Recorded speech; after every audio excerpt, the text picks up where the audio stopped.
സംസ്ഥാന ബജറ്റ് അവതരണം അവസാനിച്ചിരിക്കുന്നു. Record സമയമെടുത്താണ് budget പ്രസംഗം മന്ത്രി പൂർത്തിയാക്കിയത്. രാവിലെ 9-ന് ആരംഭിച്ച ധനമന്ത്രി KN ബാലഗോപാലിന്റെ പ്രസംഗം 11:55 പൂർത്തിയായത്. ഇപ്പോൾ അനീഷ് PA ചേരുന്നുണ്ട്. അനീഷ്, രണ്ടാം പിണറായി സർക്കാരിന്റെ അവസാനത്തെ ബജറ്റ് ധനമന്ത്രി KN ബാലഗോപാൽ അവതരിപ്പിച്ചിരിക്കുന്നു. സംസ്ഥാന സർക്കാർ ജീവനക്കാർക്കും പെൻഷൻകാർക്കും ആശ്വാസമായി 12ാം ശമ്പള പരിഷ്കരണ കമ്മീഷൻ അടക്കം പ്രഖ്യാപിച്ചുള്ള ബജറ്റാണ് അവതരിപ്പിച്ചിരിക്കുന്നത്. എടുത്തു പറയേണ്ട ഒരു കാര്യം, അപകടത്തിൽപ്പെട്ട് ചികിത്സ തേടുന്നവർക്ക് ആദ്യ 5 ദിവസത്തേക്ക് പണരഹിത ചികിത്സ നൽകുമെന്ന പ്രഖ്യാപനവും ബജറ്റ് പ്രസംഗത്തിൽ ധനമന്ത്രി നടത്തിയിരിക്കുന്നു. അനീഷ്, ബജറ്റ് പ്രഖ്യാപനം എങ്ങനെ കാണുന്നു? ഒപ്പം തന്നെ ഇടുക്കിക്ക് എത്രമാത്രം ആശ്വാസകരമാണ് സംസ്ഥാന സർക്കാരിന്റെ അവസാന ബജറ്റ്? തീർച്ചയായും ഷിബിൻ, രണ്ടാം പിണറായി സർക്കാരിന്റെ അവസാനത്തെ ബഡ്ജറ്റാണ് അല്പം മുമ്പ് ഏതാണ്ട് 11:55 കൂടിയിട്ട് അവസാനിച്ചത്. ഷിബിൻ ആദ്യം സൂചിപ്പിച്ചതുപോലെ തന്നെ ഏറ്റവും ദൈർഘ്യമേറിയ ഒരു ബഡ്ജറ്റ് തന്നെയായിരുന്നു ഇന്ന് ഇവിടെ നിയമസഭയിൽ അവതരിപ്പിച്ചത്. തോമസ് ഐസക്കിനും ഉമ്മൻചാണ്ടിക്കും ശേഷം കേരള നിയമസഭയിലെ ദൈർഘ്യമേറിയ 4ാമത്തെ ബഡ്ജറ്റാണ് KN ബാലഗോപാൽ ഇന്ന് അവതരിപ്പിച്ചത്. ഷിബിൻ സൂചിപ്പിച്ചതുപോലെ തന്നെ രാവിലെ 9 മണിക്ക് ആരംഭിച്ച ബഡ്ജറ്റ് അവതരണം 11:55 കൂടി സമാപിക്കുമ്പോൾ 2 മണിക്കൂറും 53 മിനിറ്റുമായിരുന്നു അവതരണം എന്നുള്ളതാണ്. ഷിബിൻ സൂചിപ്പിച്ചതുപോലെ തന്നെ ഇടുക്കിക്ക് നിരവധി പദ്ധതികളാണ് പ്രഖ്യാപിച്ചിട്ടുള്ളത്. അതിൽ ഏറ്റവും പ്രധാനപ്പെട്ട ഒരു പദ്ധതിയായി നമ്മൾ വിലയിരുത്തുന്നത് കട്ടപ്പന തേനി തുരങ്ക പാതയുടെ സാധ്യതാ പഠനത്തിന് വേണ്ടി 10 കോടി രൂപ ബഡ്ജറ്റിൽ വകയിരുത്തി എന്നുള്ളത് തന്നെയാണ്. ഇത് പുതിയൊരു പദ്ധതിയാണ്. അതായത് ഇരു സംസ്ഥാനങ്ങളുമായി ബന്ധിപ്പിക്കുന്ന, അല്ലെങ്കിൽ ഇടുക്കിയിൽ തന്നെ ആദ്യത്തെ ഒരു തുരങ്ക പാതയായിരിക്കും ഈ പദ്ധതി യാഥാർത്ഥ്യമായാൽ ഉണ്ടാവുക. അതിനുള്ള സാധ്യതാ പഠനമാണ്. പ്രാരംഭ നടപടികളിലേക്ക് കടക്കുന്നതിനാണ് 10 കോടി രൂപ ഇപ്പോൾ അനുവദിച്ചിട്ടുള്ളത്. ഈ ഒരു പാത യാഥാർത്ഥ്യമായാൽ 20 കിലോമീറ്റർ ദൂരം കുറയ്ക്കാനാകുമെന്നാണ് രാജഗോപാൽ ഇപ്പോൾ മന്ത്രിസഭയിൽ പറഞ്ഞത്. ഇതുപോലെ തന്നെ ഉടുമ്പൻചോല ഗവൺമെന്റ് ആയുർവേദ മെഡിക്കൽ കോളേജിന് കെട്ടിടം നിർമ്മിക്കുവാൻ ഫണ്ട് വകയിരുത്തിയിട്ടുണ്ട്. നിലവിൽ OP സൗകര്യം ഉള്ള ഈ മെഡിക്കൽ കോളേജിൽ 100 ബെഡുകളുള്ള കിടത്തി ചികിത്സാ സൗകര്യം കൂടി ആരംഭിക്കുന്നതിനായി 25 തസ്തികകളും അനുവദിച്ചതായി ബഡ്ജറ്റ് പ്രസംഗത്തിൽ പരാമർശം ഉണ്ട്. ഇതുപോലെ തന്നെ ജില്ലയുടെ കാർഷിക മേഖല കഴിഞ്ഞാൽ നെടുത്തുമായിട്ടുള്ള ടൂറിസം മേഖലയ്ക്ക് ടൂറിസം വികസന പദ്ധതികൾ, ഉത്തരവാദിത്ത ടൂറിസം എന്നിവയുമായി ബന്ധപ്പെട്ട് 100 കോടിയോളം രൂപയാണ് വകയിരുത്തിയിട്ടുള്ളത്. ഉത്തരവാദിത്ത ടൂറിസത്തിന് മാത്രമായി 20 കോടി രൂപയും വകയിരുത്തിയിട്ടുണ്ട്. വിനോദസഞ്ചാര മേഖലയിൽ അടിസ്ഥാന വികസന സൗകര്യത്തിന് 159 കോടി രൂപ വകയിരുത്തിയിട്ടുണ്ട്. ഇതില് മൂന്നാർ, അതുപോലെ തന്നെ തേക്കടി, വാഗമൺ, രാമക്കൽമേട് ഉൾപ്പെടെയുള്ള വിനോദസഞ്ചാര കേന്ദ്രങ്ങളിൽ അടിസ്ഥാന സൗകര്യങ്ങൾ വർദ്ധിപ്പിക്കുന്നതിനാവശ്യമായിട്ടുള്ള പദ്ധതികളും അഭ്യർത്ഥനയായിട്ട് ബഡ്ജറ്റിൽ പരാമർശിക്കുകയുണ്ടായി. ഇതുപോലെ തന്നെ കാർഷിക മേഖലയ്ക്ക് ഊന്നൽ നൽകിക്കൊണ്ടുള്ള ഒരു ബഡ്ജറ്റാണ് ഇന്ന് അവതരിപ്പിക്കപ്പെട്ടത്. പ്രത്യേകിച്ച് നാണ്യവിളകൾ, കുരുമുളക്, കാപ്പി, അതുപോലെ തന്നെ ഏലം എന്നിവയുടെ സംരക്ഷണവും ഇല്ലെങ്കിൽ ഉൽപാദന വർധനവിനുമായിട്ട് 80 കോടി രൂപയാണ് നീക്കിവെച്ചിരിക്കുന്നത്. ഇത് മലയോര ജില്ലയ്ക്ക്, ഇടുക്കി ജില്ലയ്ക്ക് ആശ്വാസമാകുമെന്ന ഒരു പ്രതീക്ഷ തന്നെയാണ് നമുക്ക് ഉള്ളത്. അതുപോലെ തന്നെ മാധ്യമ പ്രവർത്തകർക്കും അധ്യാപക വിദ്യാർത്ഥി സമൂഹത്തിനും ടൂറിസം മേഖലയ്ക്കും വലിയ പിന്തുണ നൽകുന്ന പ്രഖ്യാപനങ്ങളാണ് ധനമന്ത്രി KN ബാലഗോപാൽ നടത്തിയത്. പത്രപ്രവർത്തക പെൻഷൻ 1500 രൂപ കൂട്ടി 13,000 രൂപയാക്കിയിട്ടുണ്ട്.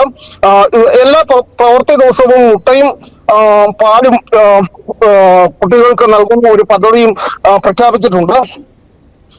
ഇതിനോടൊപ്പം തന്നെ കിടപ്പ് രോഗികളെ പരിചരിക്കുന്നവരുടെ പ്രതിമാസ സഹായം 1000 രൂപയാക്കി വർദ്ധിപ്പിച്ചിട്ടുണ്ട്. നിലവിൽ 600 രൂപയാണ് സ്ത്രീകളുടെയും കുട്ടികളുടെയും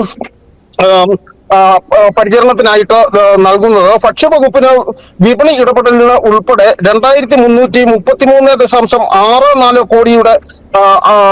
കോടിയാണ് മാറ്റിയിട്ടുള്ളത്. സംസ്ഥാനത്തെ 100 സപ്ലൈകോ ഔട്ട്ലെറ്റുകൾ നവീകരിക്കും. ഇടുക്കിയിൽ മാത്രം 27 സപ്ലൈകോ ഔട്ട്ലെറ്റുകളായിരിക്കും നവീകരിക്കുക. ഇതിനായി 17.8 കോടി രൂപ വകയിരുത്തിയിട്ടുണ്ട്. ലൈബ്രറിയന്മാർക്ക് 1000 രൂപയുടെ ശമ്പള വർധനയും വരുത്തിയിട്ടുണ്ട്. ഉത്തരവാദിത്ത ടൂറിസത്തിന് ഉൾപ്പെടെ പ്രത്യേക പദ്ധതികളും പ്രഖ്യാപിച്ചിട്ടുണ്ട്.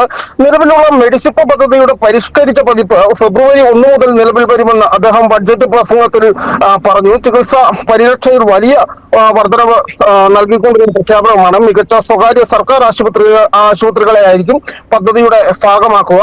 ജില്ലാ ആശുപത്രികളിൽ മെനോപാസ് ക്ലിനിക്കുകൾ സ്ഥാപിക്കുന്നതിനായി 3 കോടി രൂപ വകയിരുത്തിയിട്ടുണ്ട്. ഇടുക്കി ഉൾപ്പെടെയുള്ള മെഡിക്കൽ കോളേജുകളിൽ ഈ പദ്ധതിയുടെ ഭാഗമാകും.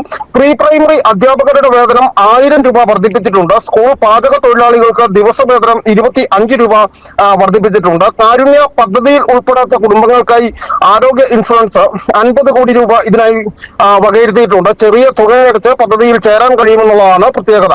അതുപോലെ തന്നെ ഷിബിൻ സൂചിപ്പിച്ചതുപോലെ തന്നെ അപകടത്തിൽ പെടുന്നവർക്ക് ചികിത്സയ്ക്കായി ഒരു പുതിയ പദ്ധതി ഇന്ന് പ്രഖ്യാപിക്കുകയുണ്ടായി. റോഡ് അപകടത്തിൽപ്പെടുന്നവർക്ക് ആദ്യ 5 ദിവസം സൗജന്യമായ ചികിത്സയായിരിക്കും ലഭിക്കുക. സർക്കാർ ആശുപത്രികളിലും അതുപോലെ തന്നെ തെരഞ്ഞെടുക്കപ്പെട്ട സ്വകാര്യ ആശുപത്രികളിലും ചികിത്സ ലഭ്യമാക്കുമെന്നാണ് മന്ത്രി ബഡ്ജറ്റ് പ്രസംഗത്തിൽ പറഞ്ഞത്. ഇതിനായിട്ട് 15 കോടി വകയിരുത്തിയിട്ടുണ്ട്.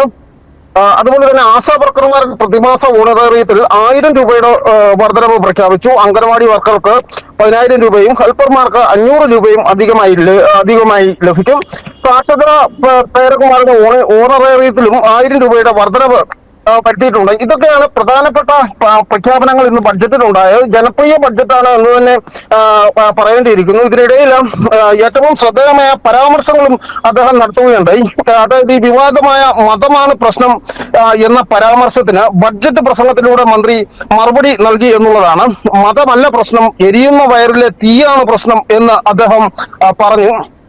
അതുപോലെ തന്നെ വർഗീയതയല്ല, ജനങ്ങളുടെ ജീവിത സാഹചര്യങ്ങൾ മെച്ചപ്പെടുത്തുന്നതിനാണ് ഊന്നൽ നൽകുന്നതെന്നും അദ്ദേഹം വ്യക്തമാക്കുകയുണ്ടായി. എന്താണെങ്കിലും ഈ അവസാന ബഡ്ജറ്റ് വളരെ ജനകീയമായ ഒരു ബഡ്ജറ്റ് തന്നെയാണ് എന്ന് തന്നെയാണ് പൊതുവെ വിലയിരുത്തപ്പെടുന്നത്. സമൂഹത്തിന്റെ വിവിധ കോണുകളിൽ നിന്നും ഈ ബഡ്ജറ്റുമായി ബന്ധപ്പെട്ടുള്ള സമ്മിശ്ര പ്രതികരണങ്ങളാണ് ആദ്യ മണിക്കൂറുകളിലൊക്കെ തന്നെ വന്നുകൊണ്ടിരിക്കുന്നത്. എന്താണെങ്കിലും ബഡ്ജറ്റ് അവതരണം അവസാനിച്ചിരിക്കുകയാണ്. ഷിബിൻ. അനീഷ് സൂചിപ്പിച്ചതുപോലെ തന്നെ കഴിഞ്ഞ ബജറ്റുകളിലെല്ലാം ഇടുക്കിയെ തഴയുന്ന ഒരു സമീപനമാണ് കണ്ടത്. എന്നാൽ ഇത്തവണ ഇടുക്കിക്ക് ഏറെ പ്രതീക്ഷ നൽകുന്ന ഒന്നുകൂടിയാണ് തുരങ്കപാത എന്ന സ്വപ്നം. ഇതിന് സാധ്യതാ പഠനത്തിനായി തുക അനുവദിച്ചതായി ഏറെ ആശ്വാസകരമാണ്. ഒപ്പം തന്നെ വിനോദസഞ്ചാര ടൂറിസം മേഖലയ്ക്കും കാർഷിക മേഖലയ്ക്കും ഊന്നൽ നൽകിയുള്ള ഒരു ബജറ്റാണ് മന്ത്രി അവതരിപ്പിച്ചിരിക്കുന്നത്. ഈ ഒരു ബജറ്റിനെ ഇടുക്കി ജില്ലയെ സംബന്ധിച്ചിടത്തോളം ജനങ്ങൾ എങ്ങനെ കാണുന്നു? തീർച്ചയായും അതായത് സാധാരണ ായിട്ടുള്ള ജനങ്ങൾക്കും അതുപോലെ തന്നെ ഇടത്തരം ആളുകൾക്കും ഒക്കെയാണ് ഈ ബഡ്ജറ്റ് ഏറെ ജനപ്രിയമായിട്ട് അവരങ്ങനെയാണ് ഇതിനെ വിലയിരുത്തുന്നത്. ഇടുക്കി ജില്ലയ്ക്ക് പ്രധാനമായും സമീപ ഭാവിയിലൊന്നും ഉണ്ടാവില്ലെങ്കിൽ പോലും പാത പോലെയുള്ള പദ്ധതികളൊക്കെ തന്നെ സാധ്യതാ പഠനം ആരംഭിക്കുന്നു. വലിയ പ്രതീക്ഷയാണ് കട്ടപ്പന പോലെയുള്ള മലയോര മേഖലയ്ക്കുള്ളത്. അതുപോലെ തന്നെ ടൂറിസം ടൂറിസം കാർഷിക മേഖലകൾക്ക് വലിയ പ്രഖ്യാപനങ്ങളാണ് ഉണ്ടായിട്ടുള്ളത്. ഇത് ടൂറിസം മേഖലയുടെ ഒരു വികസനത്തിനൊക്കെ വലിയ മുതൽക്കൂട്ടാകുമെന്നാണ് ജനങ്ങളുടെ പ്രതീക്ഷ. മേഖലയുമായി ബന്ധപ്പെട്ട് പ്രവർത്തിക്കുന്നവരും അങ്ങനെ തന്നെയാണ് പറയുന്നത്. അതുപോലെ തന്നെ കാർഷിക മേഖലയെ സമ്പുഷ്ടീകരിക്കുന്നതിന് ആവശ്യമായിട്ടുള്ള പ്രവർത്തനങ്ങൾ നടത്തുന്നതിന് വേണ്ടിയിട്ടുള്ള പ്രഖ്യാപനങ്ങൾ ഉണ്ടായിട്ടുണ്ട്. ഇവയെല്ലാം വലിയ രീതിയിൽ ഇടുക്കിക്കും ഗുണം ചെയ്യുമെന്നാണ് കരുതുന്നത്. അതുപോലെ തന്നെ ആരോഗ്യരംഗത്ത് ഇടുക്കി മെഡിക്കൽ കോളേജിലെ കൂടുതൽ സൗകര്യങ്ങൾ ഒരുക്കുക. ഇതിലുപരിയായി ഏറ്റവും പ്രധാനപ്പെട്ട പദ്ധതിയായ ഉടുമ്പൻചോല ആയുർവേദ മെഡിക്കൽ കോളേജിൽ കൂടുതൽ സൗകര്യങ്ങൾ വർദ്ധിപ്പിക്കുന്നതിനാവശ്യമായിട്ടുള്ള പ്രഖ്യാപനങ്ങൾ ഉണ്ടായിരിക്കുന്നു. അതുപോലെ തന്നെ പ്രത്യേക പാതകൾ 5 മണ്ഡലങ്ങളിലും കൂടുതൽ ഗ്രാമീണ റോഡുകൾ പാതകൾ ഒക്കെ തന്നെ വിപുലീകരിക്കുന്നതിനാവശ്യമായിട്ടുള്ള അല്ലെങ്കിൽ നവീകരിക്കുന്നതിനാവശ്യമായിട്ടുള്ള പ്രവർത്തനങ്ങൾ BMTC നടപ്പാക്കൽ പാതകൾ പണിയുന്നതിനാവശ്യമായ ഇടപെടലുകൾ അല്ലെങ്കിൽ അത്തരത്തിലുള്ള പ്രഖ്യാപനങ്ങളൊക്കെ തന്നെ ബഡ്ജറ്റിലുണ്ട്. അതിന്റെ കൂടുതൽ വിശദാംശങ്ങൾ നമുക്ക് വരും മണിക്കൂറുകളിലെ വ്യക്തമാവുകയുള്ളൂ. ഏതൊക്കെ പദ്ധതികളാണ് ചേർത്തിട്ടുള്ളത്, ഓരോ മണ്ഡലത്തിലും എത്ര കോടിയുടെ പദ്ധതികളാണ് ലഭ്യമായിട്ടുള്ളത് എന്നൊക്കെ വരും മണിക്കൂറിൽ നമുക്ക് വ്യക്തമാകും. എന്താണെങ്കിലും ഇപ്പോഴും ബഡ്ജറ്റ് അവതരണം പൂർത്തിയായിരിക്കുന്നു. ഇടുക്കി ജില്ലയ്ക്കും ഏറെ ആശ്വാസകരമായിട്ടുള്ള ബഡ്ജറ്റാണ് ഇപ്പോൾ അവതരിപ്പിച്ചിട്ടുള്ളത്. ഷിബിൻ. ശരി അനീഷ്, വിവരങ്ങൾ കൂടുതൽ വ്യക്തമാകുന്നു. സംസ്ഥാന ധനകാര്യ വകുപ്പ് മന്ത്രി KN ബാലഗോപാലിന്റെ സംസ്ഥാന ബജറ്റ് അവതരണം പൂർത്തിയായിരിക്കുന്നു. റെക്കോർഡ് സമയമെടുത്താണ് ഇത്തവണത്തെ ബജറ്റ് പ്രസംഗം പൂർത്തിയാക്കിയത്. രാവിലെ 9 മണിക്ക് ആരംഭിച്ച പ്രസംഗം 11:55 കൂടിയാണ് പൂർത്തിയായത്.